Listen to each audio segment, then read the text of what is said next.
Isang magandang umaga po ang aking ipinaabot sa bawat isa, sa ating pastor na si Pastor Nel Gaputan, kasama ng kanyang may bahay na Sister Rose, at sa kanilang mga anak, sa kanilang mga supling. Gayon din sa aking mga kapatid dyan sa pananampalataya, sa Jesus the Only Way Family Church. Magandang umaga sa inyong lahat. At gayon din naman sa mga patuloy na nakikinig ng mga pangangaral mula sa Jesus the Only Way Family Church Ministry, International Ministry. Hallelujah. Pagpalain po tayong lahat ng Diyos. Sa Diyos po ang kapurihan sa lahat ng mga bagay na kanyang ibinibigay, ginagawa para sa atin. Hallelujah. At ngayon pong umaga, nais ko pong magbahagi ng salita ng Diyos patungkol po sa isang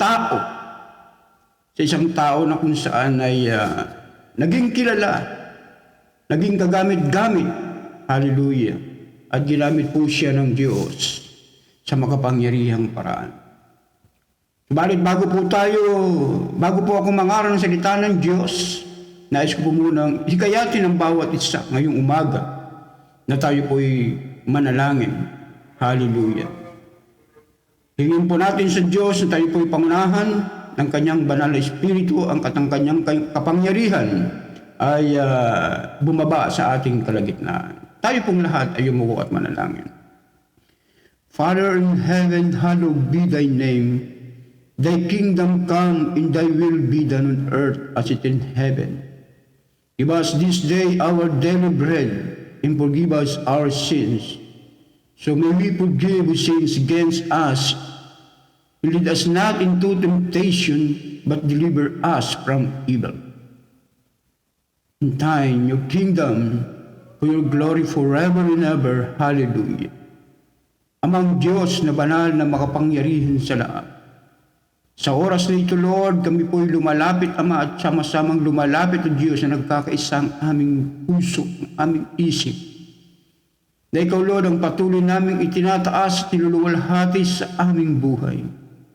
Panginoon, patawarin mo po kami sa aming mga kasalanan at linisin mo po, Lord, ang aming kaluluwa sa lahat ng mga uri ng kasalanan at dumi, Panginoon, na gawa ng kasalanan o bunga ng kasalanan sa aming buhay. At pinapapasok ka namin at pinaghahari ka namin ng Diyos sa oras nito magpakailan-kailan pa man, Lord, sa aming buhay. Samahan mo po kami, O Diyos, sa umagang ito sa aming pagkakatipon. At ikaw siyang patuloy, God, na kumilos sa aming kalagitnaan. Nawain yung banal na Espiritu, Lord, ay patuloy na manahan sa bawat isa. At ang iyong kapangyarihan ng Diyos, Ama, ay iyong ibaba sa aming kalagitnaan. At patuloy kang mangusap sa bawat isa sa magitan ng iyong banal na salita. Na aking pong dadalhin, Panginoon o Diyos, ayon sa iyong kapahintulutan, ayon sa iyong kalooban, Panginoon, at ayon sa iyong kapangyarihan. At anuman, O Diyos, ang pag-atake ng kaaway, hallelujah, sa kanyang panlilinlang, sa kanyang kasinungalingan, Lord, hallelujah, amin pong binawasak, Panginoon. Ginagapos ang kapangyarihan ng kaaway sa oras na ito. Maraming salamat, O Diyos, Ama. Ito pong aming samot dalangin ngayong umaga, sa ngalan ng Ama, ng Anak, at ng Espiritu Santo, sa pangalan ng Panginoong Jesus. Amen. Hallelujah. At ngayong umaga, nais ko pong mangaral sa paksang Playing with Temptation, pakikipaglaro sa tukso. At ang ating pong teksto ay mababasa po natin sa Aklat ng mga Hukom, chapter 14, verse 1 up to 3, and we are going to jump up to 16, chapter 16, verse 1 up to 24. So we have two chapter we can read now. Judge chapter 14, 1 to 3, and Judge 16, 1 up to 24. Basahin po natin. 14, basahin po natin ang 14, 1 up to 3. At lumusong si Samson sa Timna at nakita ang isang babae sa Timna sa mga anak ng mga Pilisteo. At siya umahon at sinaysay sa kanyang ama at sa kanyang ina at sinabi, aking nakita ang isang babae sa Timna sa mga anak ng mga Pilisteo. Ngayon nga ay papag-asawahin ninyo ako sa kanya. At nang magkagayoy sinabi ng kanyang ama at ng kanyang ina sa kanya, wala na bang babae sa mga anak ng iyong kapatid o sa aking buong bayan na ikaw ay yayaong mag-aasawa sa mga dituling Pilisteo? At sinabi ni Samson sa kanyang ama, papag-asawahin mo ako sa kanya sapagkat siya ay lubhang nakalulugod sa akin. Tayo po ay pumunta sa chapter 16, verse 1 up to 24. Excuse me po. At naparoon si Samson sa Gaza at nakakita roon ng isang patotot at sinipingan. At ibinalita sa mga taga-Gaza na sinasabi, si Samson ay naparito at kanilang kinulong siya. At binikayan siya buong gabi sa pintuang bayan. At tahimik buong gabi na sinasabi, maghintay tayo hanggang magbukang liwayway saka natin patayin siya. At si Samson ay humiga hanggang hating gabi at bumangon sa hating gabi at humawak sa mga pintuan ng bayan, sa mga pinto ng pintuang bayan at sa dalawang haligi at kapwa binunot, pati ng sikang at pinasaan sa kanyang mga balikat at isinampa sa taluktok ng bundok na sa tapat ng Hebron. At nangyari pagkatapos na siya ay suminta sa isang babae sa libis ng Sorit, na ang pangalay Dalila o Delilah sa English, at inihaon ng mga pangulo ng mga Pilisteo ang babae at sinabi sa kanya, dayain mo siya at tingnan mo kung saan naroon ang kanyang dakilang kalakasan at sa anong paraan mananaig kami laban sa kanya upang aming matalian at mapighati siya. At bibigyan ka ng bawat isa sa amin ng 1,100 putol na pilak. At sinabi ni Delilah kay Samson, saysayin mo sa akin, isinasamo ko sa iyo kung saan naroon ang iyong dakilang kalakasan at kung paano matatalian ka upang pighatiin ka. At sinabi ni Samson sa kanya, kung tatalian nila ako ng 7 sariwang yantok na kailanman na hindi natuyo, ay hihina ako at ako'y magiging gaya ng alinmang tao. Ang magkagayon nagdala ng ang mga pangulo ng mga Pilisteo sa kanya ng 7 sariwang yantok na hindi pa natutuyo at ipinagtali niya sa kanya. Ngayon may mga bakay na sasilid sa loob at sinabi niya sa kanya, narito na sa iyo ang mga Pilisteo, Samson, at kanyang pinatid ang mga yantok na tulad sa taling istopa pagka nadidikitan ng apoy sa gayoy hindi na alaman ang kanyang lakas. At sinabi ni Delilah kay Samson, narito pinaglaruan mo ako at pinagbulaanan mo ako. Isinasam ko ngayon sa iyo na saysayin mo sa akin kung paano matatalian ka. At sinabi niya sa kanya, kung tatalian lamang nila ako ng mga bagong lubid na hindi pa nagagamit, ay hina nga ako at magiging gaya ng alinmang tao. Sa gayon ay kumuha si Delilah ng mga bagong lubid at itinali sa kanya at sinabi sa kanya, narito na sa iyo ang mga Pilisteo, Samson, at ang mga bakay ay nangasasilid sa loob at pawang pinatid niya sa kanyang mga bisig na parang sinulid. At sinabi ni Delilah kay Samson, hanggang dito'y pinaglaruan mo ako at pinagbulaanan mo ako. Saysayin mo sa akin kung paano matatalian ka. At sinabi niya sa kanya, kung iyong hahabihin ang 7 tirinta sa aking ulo ng hinabing kayo. At kanyang pinagtibay ng tulos at sinabi sa kanya, narito na sa iyo ang mga narito na sa iyo ang mga Pilisteo, Samson. At siya'y gumising sa kanyang pagkakatulog at binunot ang tulos ng panghabi at ang hinabi. At sinabi niya sa kanya, bakit nasabi mo na iniibig kita? Sa bagay ang iyong puso ay hindi sumasa akin, pinaglaruan mo akong makaikatlo. At hindi mo isinaysay sa akin kung saan nagpapahinga ang iyong dakilang kalakasan. At nangyari ng kanyang igit araw-araw at kanyang ipilit sa kanya ng kanyang loob ay naligalig sa ikamamatay.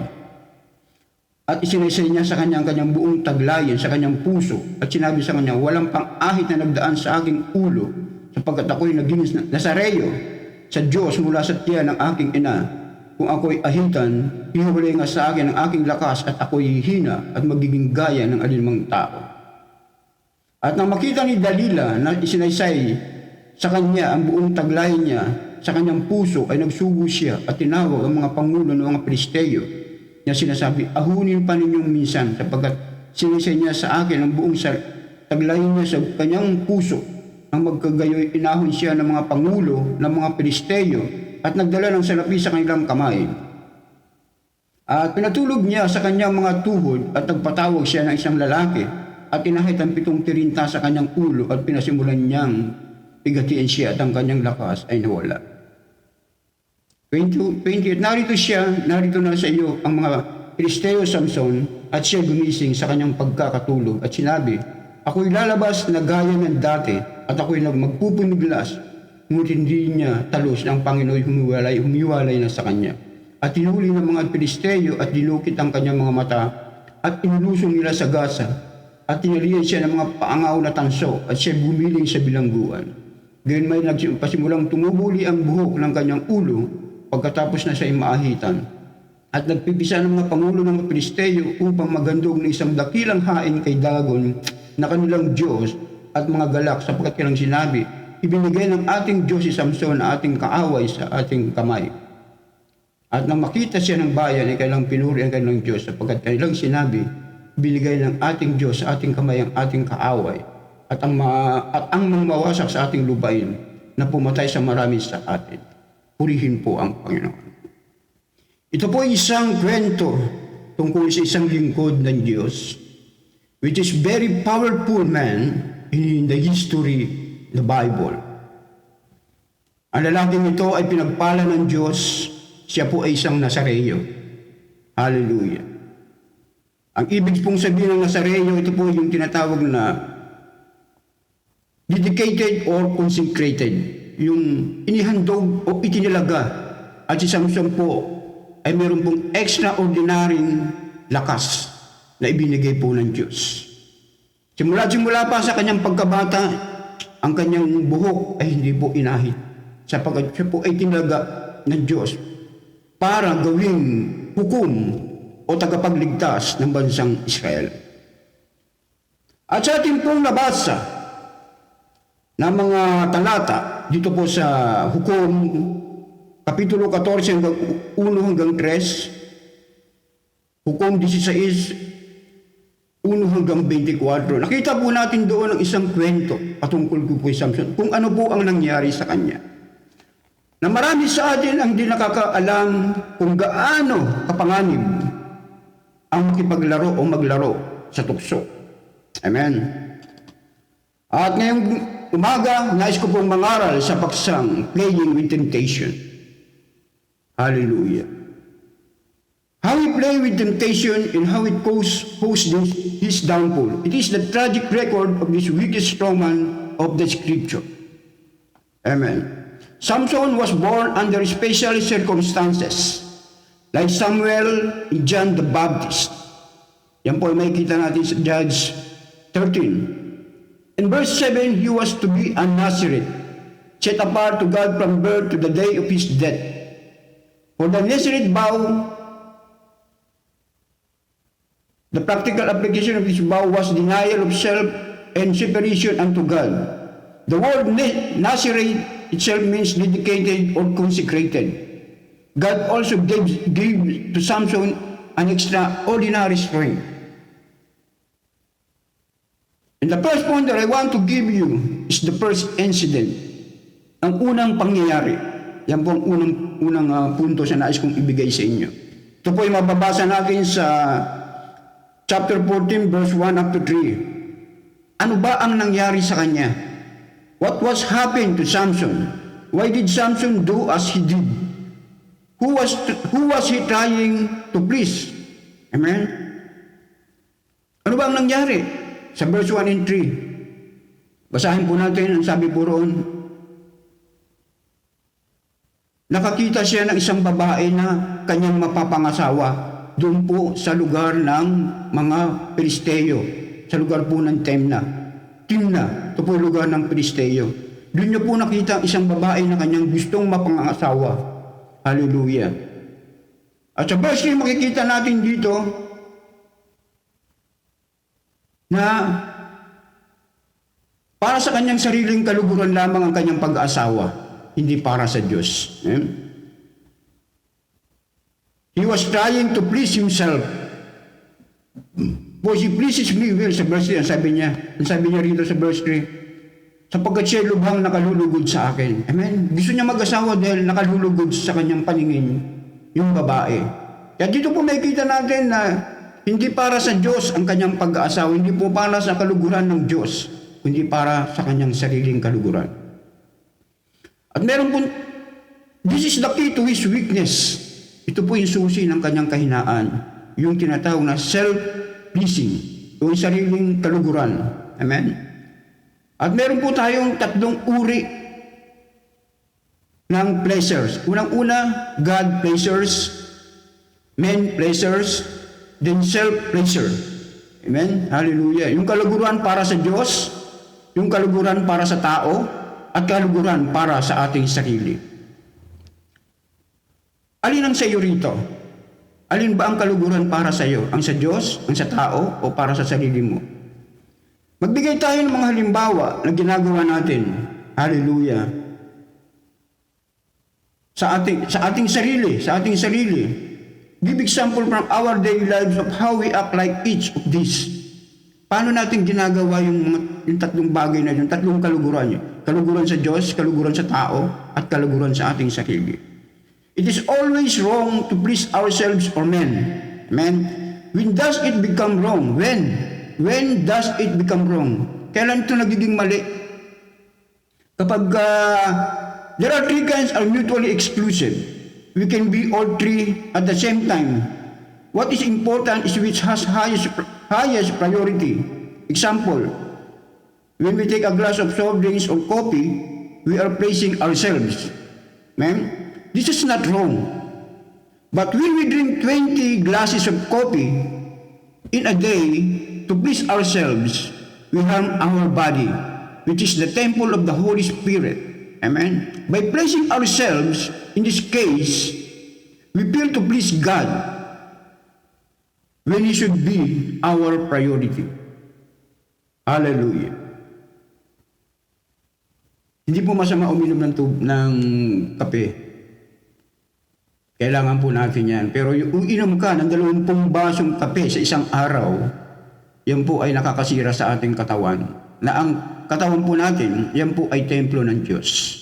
Amen. At ito po hindi nakakalugod sa Diyos na sirain natin at wasakin natin yung ating templo ng banal na Espiritu. Amen. Hallelujah. Kung priority natin ang Diyos, ito po yung nakakasama. At ang ikalawang insidente, makikita po natin sa chapter 16, verse 1 hanggang 3. In this second encounter of Samson with a woman, Samson was already married. What does this incident reveal about Samson? Amen? Ang ikalawang insidente po, sa ikalawang pagkakataon nakipagkita si Samson kay Delilah. Na alam naman natin na si Samson ay married na, siya po ay may asawa na. May kita po natin yan sa 14 verse 1 up to 3, siya po yung nagpakasal sa isang babae na taga-Timna, naninirahan po sa isa pong Palestine o Palestina o Filistea. Hallelujah. What does this incident reveal about Samson? Amen? Siya po may asawa na pero nakipagkita pa rin po siya sa isang patotot. Basahin po natin sa 16. Basahin po natin sa 1. At naparawan si Samson sa Gaza at nakakita ron ng isang patotot at sinipingan. At ibinalita sa mga taga-Gaza na sinasabi si Samson ay naparito at kanilang kinulong siya at binakayan siya buong gabi sa pintuang bayan at tahimik buong gabi na sinasabi, maghintay tayo hanggang magbukang liwayway, saka natin patayin siya. Verse 3, at si Samson ay humiga hating gabi at bumangon sa hating gabi, humawak sa mga pintuan bayan at sa dalawang haligi at kapwa binunod, pati ng sigang at pinasan sa kanyang mga baligat at sinampas sa taluktok ng bundok na sa tapat ng Hebron. Hallelujah. Siya po ay nag-commit ng adultery. Siya po ay nakiapid. Hallelujah. Hallelujah. Si Samson po ay married na po, subalit nakipagkita po siya for the second time sa isang patotot. Yun po ay si Delilah. O sa Tagalog, Dalila. Since Samson committed adultery in this incident, why was the extraordinary strength given to him by God still with him? Pero makikita natin dito na kahit na siya ay akiapid, ang kapangyarihan o ang lakas na ibinigay sa kanya ng Diyos ay nasa kanya pa rin. Bakit? Amen? Ito po yung nagpapakita Hallelujah. Na ang Diyos ay mahabagin at mahaba ang pasensya sa tao. Hallelujah. Glory to God.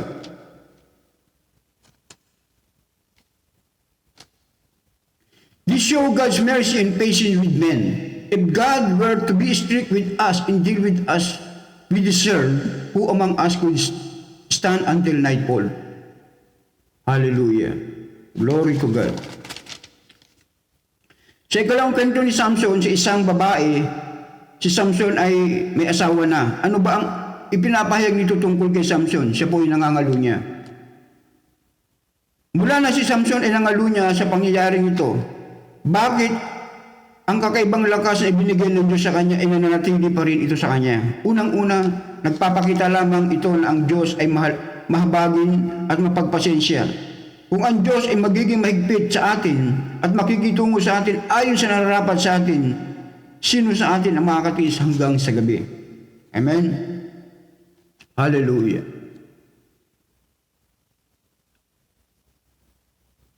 Are we aware of God's mercy and patience in our lives? Tayo ba'y aware sa habag ng Diyos at sa pasensya ng Diyos sa ating buhay? Hallelujah. Paano natin, magbigay tayo ng halimbawa kung paano natin inaabuso yung habag at pasensya ng Diyos sa ating buhay. Sapagkat minsan o marahil madalas, hallelujah, sa ating buhay, naabuso natin yung pasensya, yung habag ng Diyos sa ating buhay, na ibinibigay sa atin. Minsan na aabuso natin ang Diyos sa kanyang habag, sa kanyang pagiging mahabagin, sa kanyang pagiging mahabang pasensya. Hallelujah.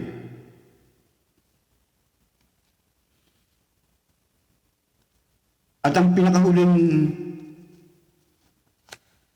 pangyayari, the final incident. What temptation did Samson face when he was with Delilah? Ano ba yung tukso na kinaharap ni Samson nung makasama niya si Delilah? Hallelujah. Unang-una, upang makagawa ng kasalanan sa sexual. To reveal the secret of his strength to the enemy. Upang ipahayag ang sekreto ng kanyang lakas sa kaaway. Remember that the Israelites and Philistines were enemies, and God had commissioned Samson to deliver Israel from the hand of the Philistines. Ito po yung makikita natin sa chapter 13 verse 5. Amen. Hallelujah. Kaya ang pakikipag-ititang ito ni Delilah kay Samson ay upang makagawa ng kasalanan sexual. Inakit ni Delilah si Samson sa magitan ng sexual. Hallelujah. Kasalanan sexual. At ginawa ito ni Delilah upang mahayag ang sekreto ni Samson kung gaano siya kalakas at kung ano ang sekreto upang mawala ang lakas na nasa kanya, upang magapi ng mga Pilisteo si Samson at wala ng tagapagtanggol ang bansang Israel. Ito po ang purpose ni Delilah. Hallelujah. At ang sabi po rito, siya po'y babayaran 1,000 at 100 putol na pilak. Iyan po ang kabayaran. Bawat isa. Hallelujah, dun po sa mga punong Pilisteo. Kaya ito po ang nakapag-encourage o nakapag-engganyo kay Delilah na akitin itong si Samson. Hallelujah. Sa pamagitan ng sexual. Sa pamagitan ng pagtukso. Hallelujah. Tandaan po natin na ang mga Pilisteo ay kaaway ng Israel o ng bansang Israel.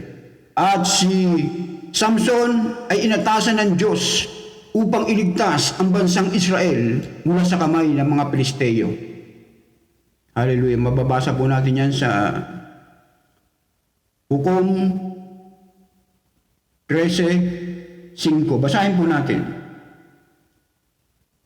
Sapagkat narito ikay maglili at manganganak ng isang lalaki at walang pang-ahit na darang sa kanyang ulo sapagkat ang bata ay magiging Nazareo sa Diyos mula sa tiyan at kanyang pasisimulang iligtas ang Israel sa kamay ng mga Pilisteo. Kaya siya po inatasan ng Diyos na maging tagapagligtas, hallelujah, ng bansang Israel, si Samson po. God had commissioned Samson to deliver Israel from the hand of the Philistines. Hallelujah. And was Samson aware of what the temptation were? Why? Amen? Alam ba ni Samson kung ano ang mga tukso? Bakit? Oo, alam po ni Samson. Did Samson show any resistance? Si Samson ba ay nagpakita ng pagtutol sa patukso? Hallelujah. Nagpakita ba si Samson ng anumang pagtutol? How long did Samson stay with Delilah? Gaano katagal siyang naging kasama o nakasama niya si Delilah? Marami pong araw sa verse 16. Basahin po natin sa verse 16. Hallelujah.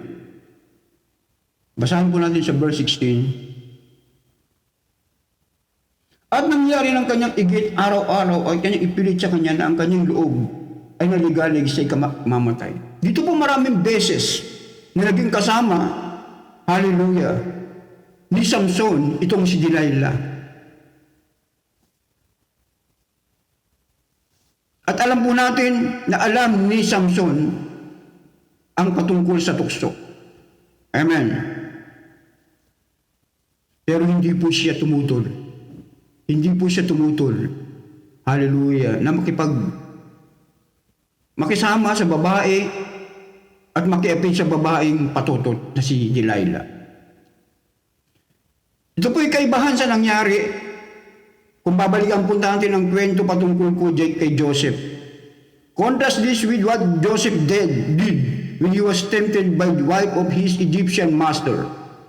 Joseph resisted and fled from temptation. Kakaiba po ang nangyari. Sapagkat si Joseph po nung tinukso ng asawa ni Paraon, siya po ay tumutol at tumakas. Hallelujah, sa tukso.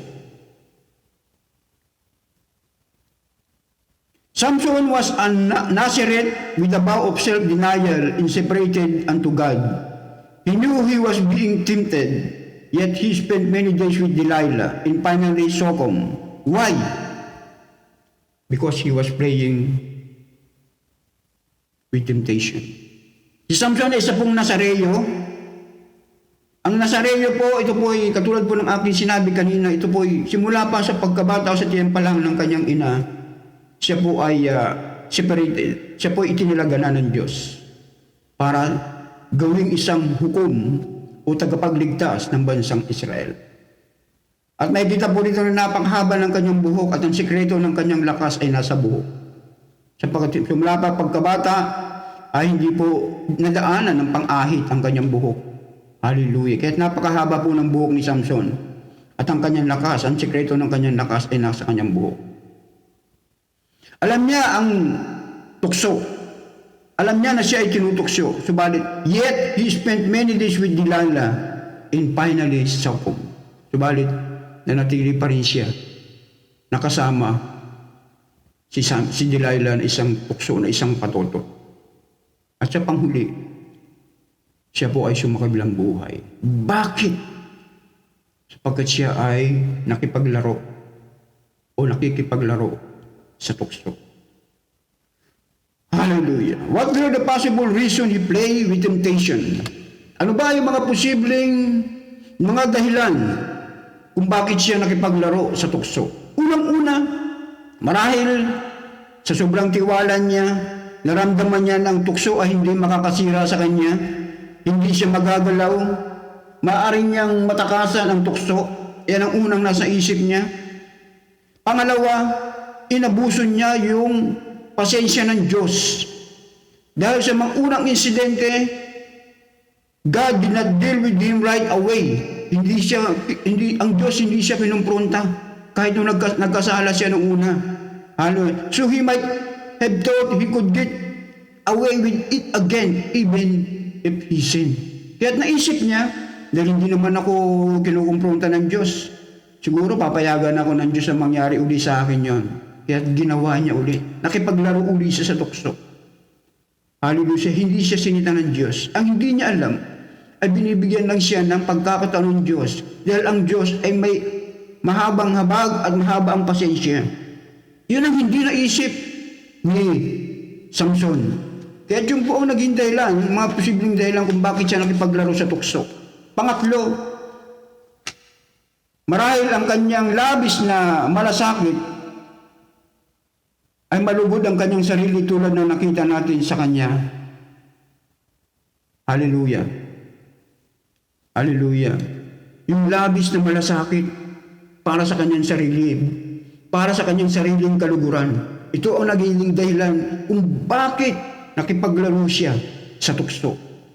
Hallelujah kay Delilah. Perhaps his relationship with God was not close. He was far from God. Yun po, ang lima yun. Marahil ang kanyang relasyon sa Diyos ay malayo. Hallelujah. Hindi siya very close sa Diyos. Napakalayo na. Malayo ang kanyang relasyon sa Diyos. Malayo ang kanyang kalooban sa Diyos. Hallelujah. And what were the result of his playing with temptation? Ano ba ang naging resulta o bunga ng kanyang pakikipaglaro sa tukso? Ano ba ang naging bunga sa buhay ni Samson sa kanyang pakikipaglaro? Hallelujah. Sa kanyang pakikiapid, sa magitan ng kanyang pakikiapid kay Delilah. Ano ang naging bunga? Ang Diyos, unang-una, iniwan siya ng Diyos. Makikita po natin yan sa verse 20. Basahin po natin. Chapter 16, verse 20. At sinabi niya, narito na sa iyo ang mga Pilisteo, Samson, at siya gumising sa kanyang pagkakatulog at sinabi, ako'y lalabas na gaya ng dati, at ako'y magpupigmiglas, ngunit hindi niya talos ang Panginoon humiwalay sa kanya. Expected niya na nung inahitan siya ng buhok ng isang Pilisteo, nawala ang kanyang lakas, expected niya na nandun pa rin ang kanyang lakas. Pero hindi niya alam na humiwalay na ang Diyos sa kanya. Ang sabi po rito sa verse 20. At ako'y magpupiglas, ngunit hindi niya talos na ang Panginoon humiwalay na. God separated from him because of his being committed adultery. Hallelujah. The Lord left him. His loss of strength was evidence of this. Ang pagkawalay, ang katibayan ng pagkawalay ng kanyang lakas. Hallelujah. Dahil nawala ang Diyos sa kanya. Tandaan po natin, wala po tayong magagawa sa ating sarili kapag hiwalay tayo sa Diyos. And sabi po sa John chapter 13, kapag hiwalay ang sanga sa puno, ay hindi mo makapamunga. Hallelujah. Ito po ang nangyari kay Samson. Lumaputol ang kanyang buhok. Hindi dahil sa naputol ang kanyang buhok, kundi ang Diyos ay humiwalay sa kanya.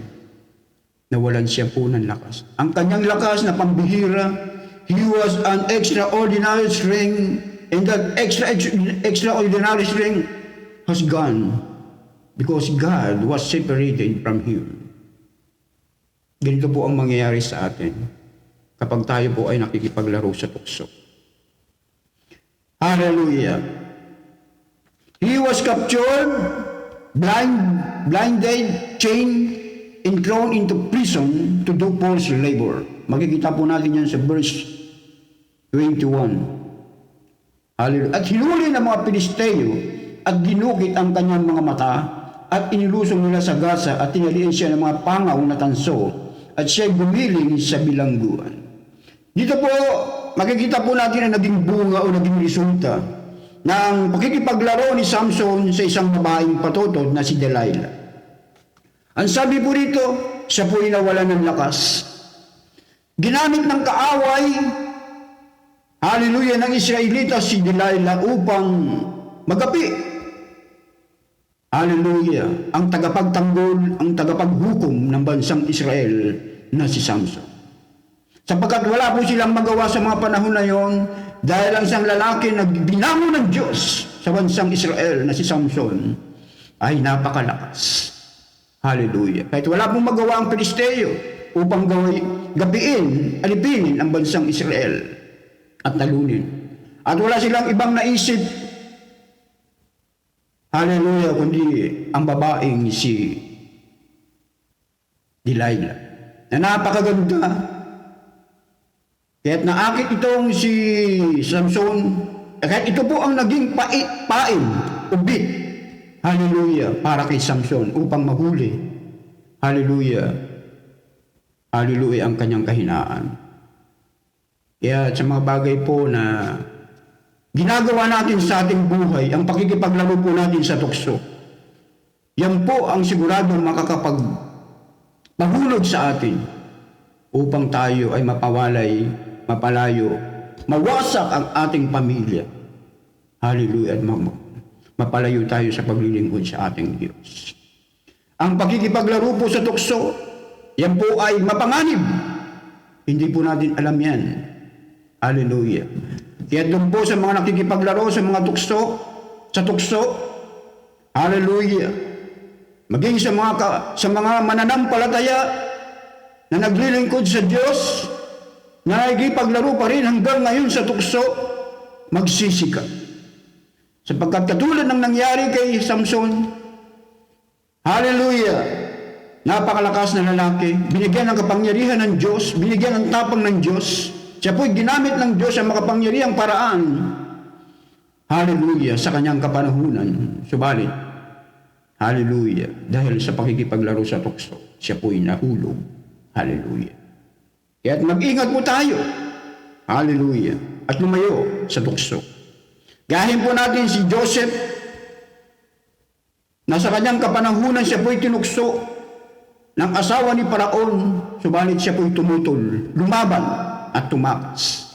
Na bagamat sa una, siya po'y nagdanas ng kahirapan, hallelujah, subalit napakabuti po ng Diyos. Siya po'y ibinangon mula sa kanyang pagkabilanggo, sa kanyang pagkaalipin. Siya po'y naging isang gobernador, hallelujah, ng Ehipto. At alam po natin ang istorya ni Joseph, hallelujah.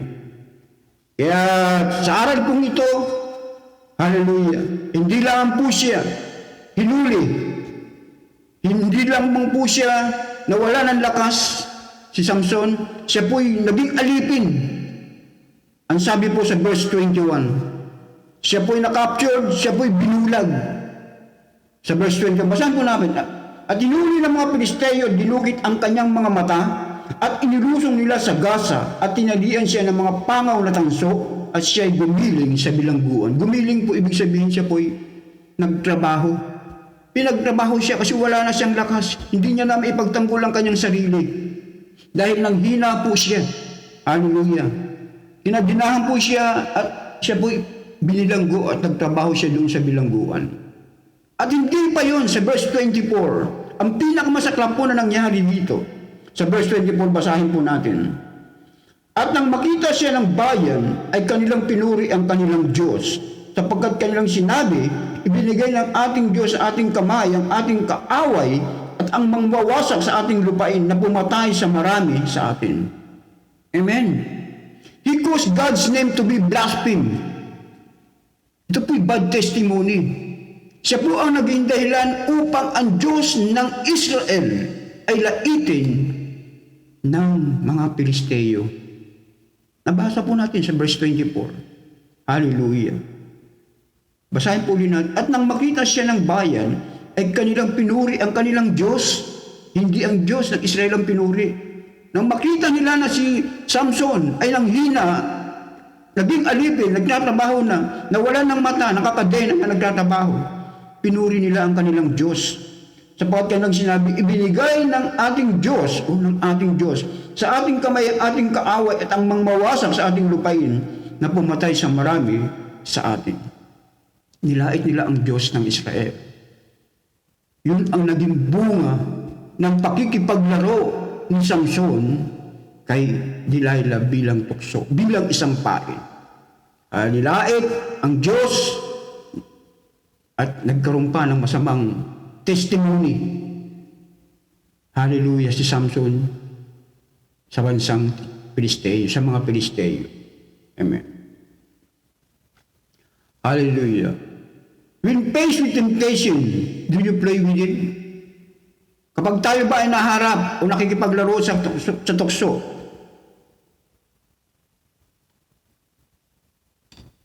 nakikipaglaro ba tayo? Kapag may kinakaharap tayong tukso, halimbawa na umaharap tayo sa tukso, nakikipaglaro ba tayo? How do we play with temptation? Paano tayo nakikipaglaro sa mga tukso? Magbigay tayo ng halimbawa. Why do we play with temptation? Bakit tayo nakikipaglaro sa tukso? What are the results when we play with temptation? Relate to the above example. Hallelujah. Ano ba yung mga bunga kapag tayo nakikipaglaro sa tukso? Katulad na nangyari sa buhay ni Samson. What should we do when faced with temptation? Ano ba ang dapat natin gawin kapag tayo ay lumaharap sa mga tukso? Unang-una, labanan natin ang tukso. Resist the temptation. Then secondly, flee from the temptation. Lumayo, hallelujah, sa tukso. Keep watch and pray, manalangin, hallelujah, at magmasid, that you will not fall into temptation. Mateo 26, basahin po natin sa 26, verse 4 and 1. Hallelujah, basahin po natin ang Mateo 26, verse 4 and 1. At nangyari nang matapos ni Jesus ang lahat ng mga salitang ito ay sinabi niya sa kanyang mga lagad. Nalalaman ninyo na pagkarang 2 araw ay darating ang Pasko at ibibigay ang anak ng tao upang ipako sa krus. Nang magagay ang mga pangulong saserdote at ang mga matanda sa bayan ay nangagkatipon sa looban ng dakilang saserdote na tinatawag na Kaypas. At sila ay nangagsambunian upang hulihin si Jesus sa magitan ng daya at siya'y patayin. Tatapot sinabi nila, huwag sa kamistahan, baka magkagulo sa bayan. Nang nasabitan niya nga si Jesus sa bahay ni Simon na kitungin, ay lumapit sa kanya isang babae na may dalang isang sisilang alabastro. Hallelujah. Glory to God.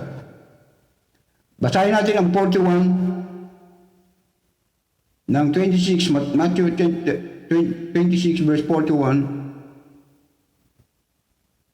Kayo'y magpuyat at magsipanalangin upang huwag kayong magsipasok sa tukso. Ang espiritu sa katotohanan ay may ibig, datapo at mahina ang laman. Yan po ang sabi sa Mateo 26:41. Hallelujah. Watch and pray that ye enter not into temptation. The spirit indeed is willing, but the flesh is weak. Yan po. Keep watch and pray. Resist the temptation, flee from the temptation. In what should we do when faced with temptation? That's all. Hallelujah. Tayo po magmasid, tayo po manalangin, tayo po labanan natin ang tukso. Huwag po tayong tumulad kay Samson. Hindi ko po nilalait si Samson sa pangyayari ito. Nais ko lamang pong ibigay ang mga detalye upang gisingin ang bawat Kristiyano, ang bawat anak ng Diyos na tayo po lumayo sa tukso. Sapagkat kailanman po ay wala pong nananalo sa tukso. Hallelujah.